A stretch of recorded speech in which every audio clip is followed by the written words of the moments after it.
Vivant et qui roi depuis tout temps et pour tout temps.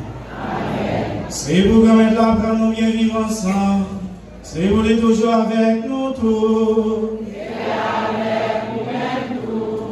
Et avec ce mieux, on a une belle occasion de faire ça, on nous montre nous qu'on vit, l'un avec l'autre, dans la charité, on nous souhaite notre marqueur pour ces cas.